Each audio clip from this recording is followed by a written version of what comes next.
चंदनी का चांद हो या आफताब हो, जो भी हो तुम खुदा की कसम लाजवाब हो। चंदनी का चांद हो या आफताब हो, जो भी हो तुम खुदा की कसम लाजवाब हो। चंदनी का चांद हो। बॉलीवुड सिनेमा का एक डायरेक्टर, 104 रीटेक, सीन सुपरहिट। भारतीय सिनेमा के जीनियस डायरेक्टर गुरुदत्त का जन्म 9 जुलाई 1925 को बेंगलोर में हुआ था। उनकी मां वसंती पादुकोण के अनुसार बचपन से ही गुरुदत्त नटखट और जिद्दी था। प्रश्न पूछना उसका स्वभाव था। कभी कभी उसके प्रश्नों का उत्तर देते हुए वे पागल सी हो जाती थी। किसी की बात नहीं मानता था। अपने दिल में अगर ठीक लगा तो ही वो मानता था। गुस्से वाला बहुत था। मन में आया तो करेगा ही। वर्ष 1943 में नौकरी की तलाश में वे कलकत्ता चले आए, जहां उन्होंने लीवर ब्रदर्स कारखाने में टेलीफोन ऑपरेटर के रूप में कार्य करना शुरू कर दिया। कई महीनों तक वहां कार्य करने के बाद उन्हें वह कार्य पसंद नहीं आया और उन्होंने नौकरी छोड़ दी। वर्ष 1944 में उनके चाचा गुरुदत्त के लिए एक उपयुक्त नौकरी खोजने के लिए पुणे पहुंचे, जिसके चलते बहुत जल्द उन्हें प्रभात फिल्म कंपनी में एक सहायक निर्देशक के रूप में 3 साल के अनुबंध के तौर पर नौकरी मिल गई। गुरुदत्त के चचेरे भाई श्याम बेनेगल ने भी गुरुदत्त के साथ एक सहायक निर्देशक के रूप में कार्य किया और उनके प्रोडक्शन हाउस के तहत फिल्म निर्देशन करना सीखा। गुरुदत्त के पिता का नाम श्री शिवशंकर राव पादुकोण और माता का नाम श्रीमती वसंती पादुकोण है। गुरुदत्त ने गायिका गीता दत्त से सन 1953 में विवाह किया। गुरुदत्त के बेटे अरुण दत्त के अनुसार प्यासा और कागज के फूल जैसी क्लासिक फिल्मों के सजग गुरुदत्त चुप और गंभीर रहते थे। भीतर एक मस्ती करने वाला बच्चा भी था। वे पतंग उड़ाते, मछली पकड़ते और फोटोग्राफी भी करते थे। गुरुदत्त को खेती करना भी काफी सुहाता था। लोनावाला में फार्म हाउस था, जहां वो हर साल जाकर खेती करते थे। उन्हें फिशिंग में भी दिलचस्पी थी। पवई झील में जॉनी वॉकर और गुरुदत्त खूब मछलियां पकड़ा करते थे। एक बार उन्हें एक स्कूटर पसंद आ गया। वे उसे चलाते हुए स्टूडियो जा रहे थे। तभी सिग्नल के पास गाड़ी रुकी तो लोगों ने उन्हें पहचान लिया। वे किसी तरह गाड़ी से वहां से निकले। एक दिलचस्प किस्सा है कि कश्मीर में उन्होंने एक शिकारा देखा तो वे उस शिकारे को कश्मीर से खुलवाकर पवई झील ले आए।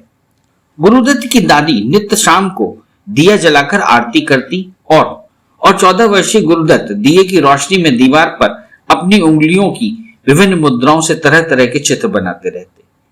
यहीं से उनके मन में कला के प्रति संस्कार जागृत हुए। जब गुरुदत्त 16 वर्ष के थे तो उन्होंने 1941 में पूरे 5 साल के लिए 75 रुपए वार्षिक का छात्रवृत्ति पर अल्मोड़ा जाकर नृत्य, नाटक व संगीत की तालीम लेनी शुरू की।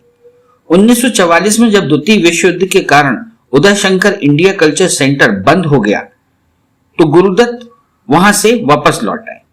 यद्यपि आर्थिक कठिनाइयों के कारण वे स्कूल जाकर अध्ययन तो न कर पाए, परंतु रविशंकर के अग्रज उदय शंकर की संगत में रहकर कला व संगीत के कई गुण अवश्य सीख लिए। यही गुण आगे चलकर कलात्मक फिल्मों के निर्माण में उनके लिए सहायक सिद्ध हुए।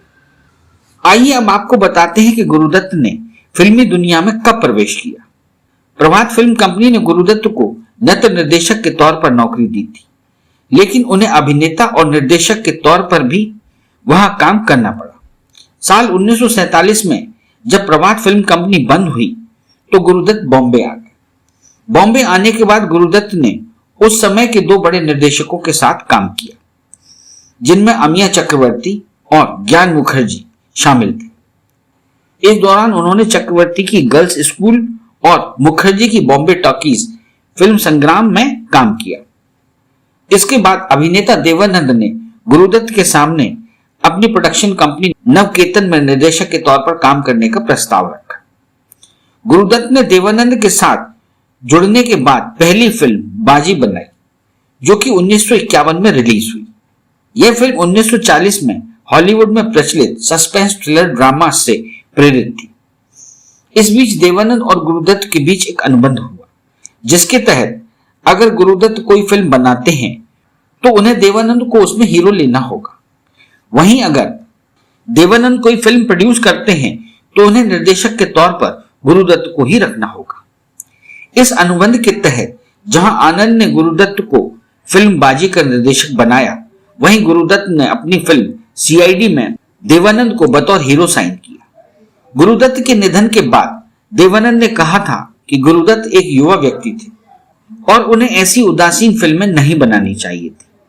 गुरुदत्त और देवानंद ने मिलकर हिंदी सिनेमा को बाजी और जाल जैसी 2 हिट फिल्में दी, लेकिन देवानंद के चेतन आनंद, जो कि पेशे से निर्देशक थे, कि इन दोनों के बीच में आ जाने से यह अनुबंध टूट गया। हर सिनेमा की तरह भारतीय सिनेमा में भी 3 बातें महत्वपूर्ण हैं: लाइट, कैमरा और एक्शन। लेकिन यहाँ की फिल्मों में कैमरा और लाइट की कलाकारी कम ही की जाती है। फिल्मों में खामोशी भरे दृश्य को भी लाइट और कैमरा की मदद से सफल बनाने वाले गुरुदत्त पहले ऐसे निर्देशक थे जिन्होंने दर्शकों को फिल्मों की बारीकियों से रूबरू कराया, और इसमें उनका हर वक्त साथ निभाया मशहूर निर्देशक और पटकथा लेखक अबरार अलवी ने। गुरुदत्त से संबंधित कुछ बातें जिनके बारे में कम ही लोग जानते होंगे। प्यासा फिल्म के शुरुआती दिनों में यह फैसला लिया गया था कि फिल्म की कहानी कोठे पर आधारित होगी, लेकिन बस एक दिक्कत थी, दत्त कभी कोठे पर गए नहीं थे। गुरुदत्त जब कोठे पर गए तो वहां का मंजर देखकर वो हैरान रह गए। कोठे पर नाचने वाली लड़की कम से कम 7 महीनों की गर्भवती थी, फिर भी लोग उसे नचाए जा रहे थे। गुरुदत्त ये देखकर उठे और अपने दोस्तों से कहा, चलो यहां से, और नोटों की एक मोटी गड्डी जिसमें कम से कम 1000 रुपए रहे होंगे, उसे वहां रखकर बाहर निकल आए। इस घटना के बाद गुरुदत्त ने कहा कि मुझे साहिर के गाने के लिए चकले का सीन मिल गया, और वह गाना था, जिन्हें नाज है हिंद पर वो कहां है। गुरुदत्त को मुसलमान दर्शकों की पसंद नापसंद का पूरा ख्याल था। उन्हें पता था कि मुसलमान दर्शकों को अगर कोई फिल्म पसंद आ जाए तो वे उसे बार बार देखते हैं। दर्शकों की इसी पसंद का ख्याल रखते हुए गुरुदत्त ने 14वीं का चांद फिल्म बनाई। इस फिल्म को सही मायने में मुसलमानों की सामाजिक फिल्म कहा जा सकता है। जाने वो कैसे लोग थे जिनके प्यार को प्यार मिला, जाने वो कैसे लोग थे जिनके प्यार को प्यार मिला। हमने तो जब कलियां मांगी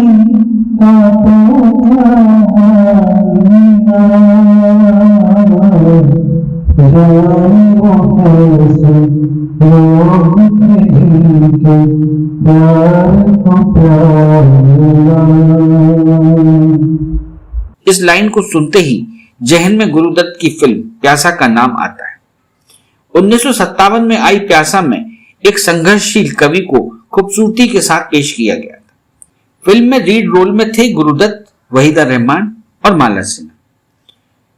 गुरुदत्त भारतीय सिनेमा के ऐसे दिग्गज अभिनेता और डायरेक्टर थे जो कि फिल्मों में खामोशी भरे सीन को भी लाइट और कैमरा की मदद से सफल बना देते थे।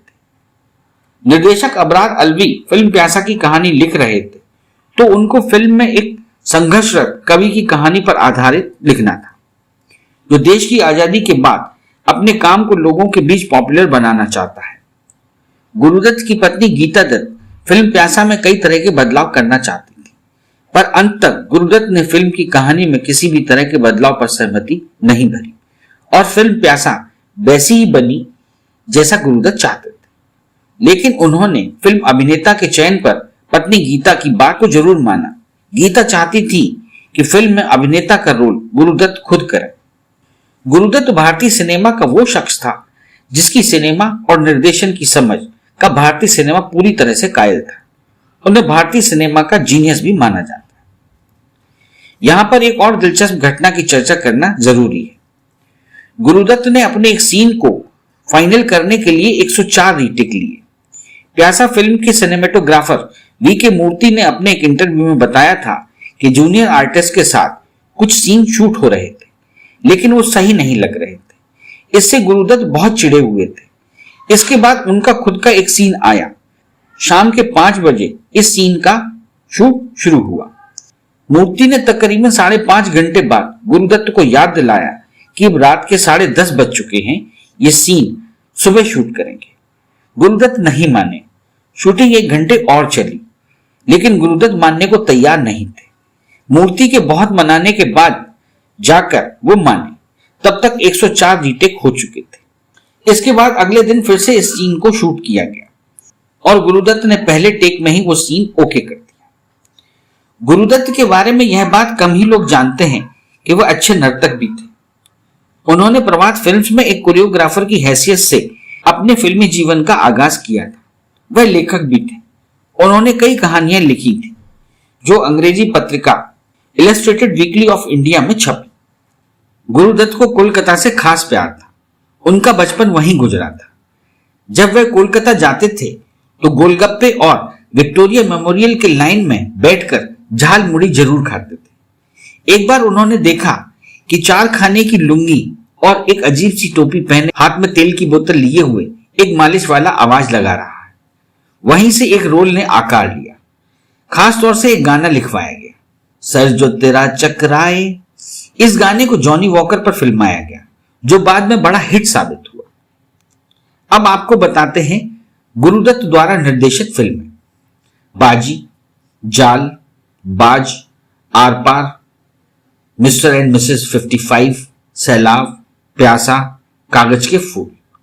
गुरुदत्त द्वारा निर्मित फिल्में आर पार, सीआईडी, प्यासा, कागज के फूल, चौदहवीं का चांद, साहब बीवी और गुलाम, बहारें फिर भी आएंगी।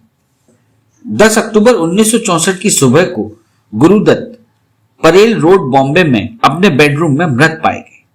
ऐसा कहा जाता है कि उन्होंने पहले खूब शराब पी, उसके बाद ढेर सारी नींद की गोलियां खा ली। यही दुर्घटना उनकी मौत का कारण बनी। इससे पूर्व भी उन्होंने 2 बार आत्महत्या का प्रयास किया था। आखिरकार तीसरे प्रयास ने उनकी जान ली। चौदहवीं का चांद हो या आफताब हो, जो भी हो तुम खुदा की कसम लाजवाब हो। चौदहवीं का चांद हो या आफताब हो, जो भी हो तुम खुदा की कसम लाजवाब हो। चौदहवीं का चांद हो,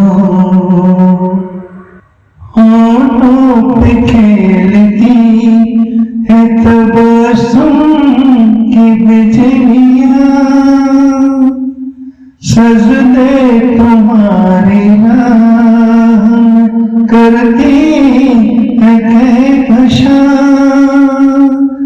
जाने बहार तुम किसी शायर का ख्वाब हो। चौदहवीं का चांद हो या आफताब हो, जो भी हो तुम खुदा की कसम लाजवाब हो। चौदहवीं का चांद हो। इस चैनल को लाइक और सब्सक्राइब करना ना भूलें। देखते रहिए बंजारा बीट्स।